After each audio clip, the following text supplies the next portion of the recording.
What happens when you delete a file on your computer? You drag it to the trash. You empty the trash. The icon disappears. The file is gone. Except surprising me that where does your deleted files go to? Because we pour out maybe on your phone or because I just saw this thing online. So let's watch this. it's all an illusion. Right now, there are probably deleted files sitting on your computer that could still be recovered. Photos, messages, documents, browser history. Is that true? Wow, it's getting interesting. Let's continue. Maybe files you deleted years ago. Because when you press delete, almost nothing actually happens. The data usually doesn't move. It doesn't get erased. It often doesn't even change. Your operating system simply stops showing it to you. The file can still sit on the drive for months. So, like this now, we have enough storage in our laptop. Wow, why am I not knowing this right now? Let's continue. Sometimes years, waiting for software that knows where to look. And the FBI has 6 different ways to find it. Some are simple, some are surgical. One of them can recover information you never even saved. By the end of this video, you'll understand why delete is one of the most misleading words in computing. I'm going to show you the 6 methods FBI use to find deleted data, how you can recover files yourself with free and open source tools, and of course, how to securely delete files. Quick disclaimer, this video is for educational and informational purposes only. Everything discussed here comes from public court records, forensic reports, and documents. So, sorry for interruption, we'll still go to the video. I'm teaching people how to program from beginning 1, 2, 3, 4, 5 to the end. I'm going to teach you how to program from HTML, CSS, and JavaScript, everything about programming. So, don't forget to subscribe to this channel. Let's continue watching.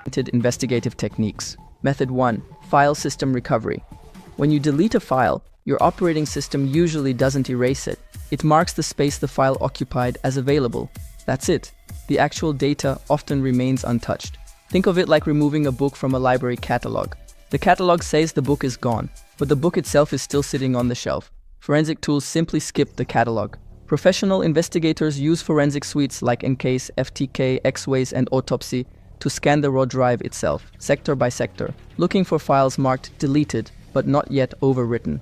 And on traditional hard drives, those deleted files can survive for a very long time, which means files you deleted months ago may still be recoverable right now. And this is only the easiest method, because even when files are partially overwritten, pieces of them can survive. Method 2. Slack space analysis. Your hard drive stores data in chunks called clusters, fixed size blocks. But files rarely fit perfectly inside those blocks, which creates something called slack space. And slack space can contain leftovers from older deleted files. Here's the dangerous part. You can overwrite part of a deleted file, while fragments of the original still remain. Imagine deleting a 10 megabyte document, then replacing it with a new 6 megabyte file. The new file only fills part of the old space. The remaining 4 megabytes, still sitting there. Forensic examiners recover those fragments, then reconstruct email subject lines, chat logs, browser history, partial documents, and image headers. Sometimes they only need a few surviving fragments. And now we get into the method that catches people who think they covered their tracks perfectly. If you want the full guide on how to securely delete and recover files, I put together a complete guide. Find it inside the Hacker Academy. It covers everything in this video. Secure setups, defensive tools, recovery techniques, links in the description. Method 3. Metadata recovery. Every file you create contains hidden information. Metadata. Who created the file? When it was created? What computer it came from? Sorry for interrupting. Let's continue. I just wanted to say, wow, this is getting deep. Oh, I'm so scared. Remember, this for educational purpose. I just saw it online. As they say, you follow. Let's go. From what software version edited it, sometimes even GPS coordinates. And deleting the file often doesn't remove the metadata. Photos contain camera information. PDFs contain creation software. Oh boy, this is getting me scary. Oh, I'm getting scared. Like, what am I going to do again? I just saw the video online. Just watch it. Word documents store author names. Cloud systems store every single timestamp. Even if you wipe the original document, copies of that metadata can survive in temp files, autosave backups, cloud sync remnants, and recovery folders, which means a single document can expose your name, your location, your device, your organization, all without you realizing it. That's exactly what happened to Dennis Rader. He deleted the church agenda, but Microsoft Word had already embedded his identity into the metadata. File disappeared. The evidence didn't. We're halfway through. So far, we've covered deleted file recovery, slack space, and metadata. The next method is where this stops being about files and starts becoming about your entire computer memory. And this is the point where even careful people get caught. Method 4. Swap files and page files. Your computer has a hidden problem. When it runs out of RAM, it secretly starts using your hard drive as overflow memory. Windows calls this the page file. Linux uses swap, and these files can contain passwords, documents, private messages, browser sessions, encryption keys, even files you never intentionally saved. That means your computer may still contain plaintext copies of information you thought only existed temporarily. And most people have no idea these files even exist. Here's what makes this worse. The page file can survive reboots, file deletion, and browser clearing.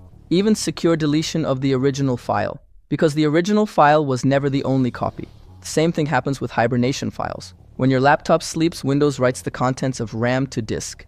Everything you had open, every password loaded into memory, every encryption key currently active, saved, recoverable, which means investigators don't always need your files. Sometimes your operating system already saved them How? for them. And if your data ever touched the cloud, the situation gets even worse. Method 5. Cloud and backup recovery. You think you deleted that photo from your phone. You probably didn't. Modern devices constantly create backups, automatically, silently. iCloud, Google Photos, Dropbox, OneDrive, Google Drive. Even if you delete a file locally. Cloud copies can survive for weeks, months, or years, and those cloud copies are reachable by subpoena. Apple alone provided the FBI data from over 1,300 iCloud accounts in just the first half of 2024. Even deleted iCloud photos remain recoverable for 30 days.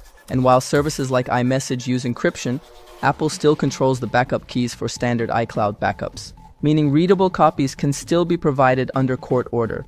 This is one of the reasons investigators built such a massive case against Ross Ulbricht, the creator of Silk Road. When the FBI arrested him inside a San Francisco library, they recovered cloud backups, financial records, journals, chat logs, synced files he thought were gone forever, and he's now serving life without parole. But even cloud evidence isn't the most invasive method, because the final technique doesn't recover deleted files. It recovers your live computer while you're actively using it. Method 6. Memory forensics. This is the most advanced method and the most dangerous, because when your computer is turned on, everything exists in memory. Passwords, encryption keys, decrypted documents, private chats, authenticated sessions. If the device is unlocked, investigators may not need to crack anything. They can extract the keys directly from RAM. This technique is called live memory forensics, or Let me set my camera away. Wait. Okay, let's watch. This gets interesting. Wow, I'm so scared. Oh boy. Don't forget to subscribe, please. Subscribe. memory dumping. Investigators capture the contents of RAM before shutting the machine down, then analyze it later. And this can expose decrypted databases, Tor sessions, cloud accounts, active messages, encryption keys, which means your encrypted drive may stop being secure the moment the computer is unlocked. So if delete doesn't really work, what does? Here's the honest answer. Most consumer data is recoverable under the right conditions, but there are defensive steps that dramatically reduce exposure. And before we talk about secure deletion, I want to show you something important, because the same techniques investigators use, you can use them too. How to recover deleted files yourself. If you've ever accidentally deleted family photos, important documents, project files, or hard drives you thought were dead, recovery is often possible, especially if you stop using the drive immediately. Because every second the device stays active, new data may overwrite the deleted file. The safest thing you can do after accidental deletion is stop writing to the drive immediately. Then use recovery software. Some are free, some are professional forensic tools. For consumers, popular recovery tools include Recuva and PhotoRec, TestDisk and DiskDrill, and sometimes they recover files perfectly, even after the recycle bin has been emptied. PhotoRec is especially powerful because it ignores the file system entirely. It searches for raw file signatures, which means it can recover deleted photos and videos, zip archives, documents, and PDFs, even from corrupted drives. Most people assume empty recycle bin means unrecoverable. In reality, that's often the beginning of recovery, which raises the obvious question: if deleted files are this recoverable, how do you actually delete something?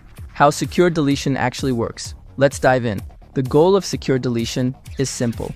Destroy the original data before anyone can recover it. And there are several different ways to do that.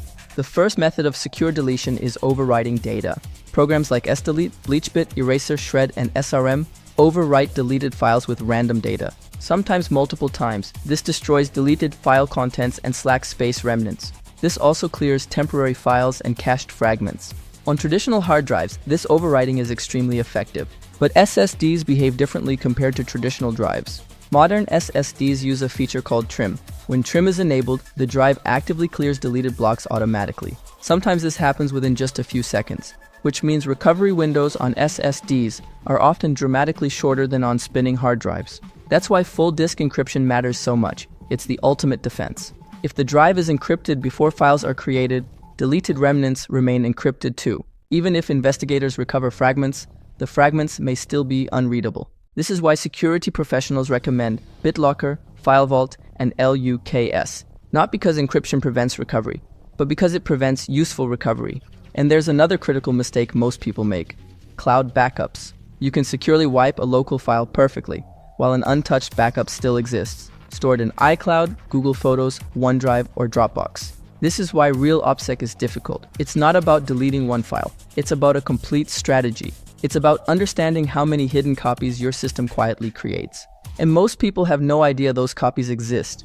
We need to look deeper. Here's the honest reality. The point isn't to become untraceable. It's to be informed. It's to understand how much information your devices preserve, even after you think it's gone. And the next time you press delete, you'll know the file is actually still there.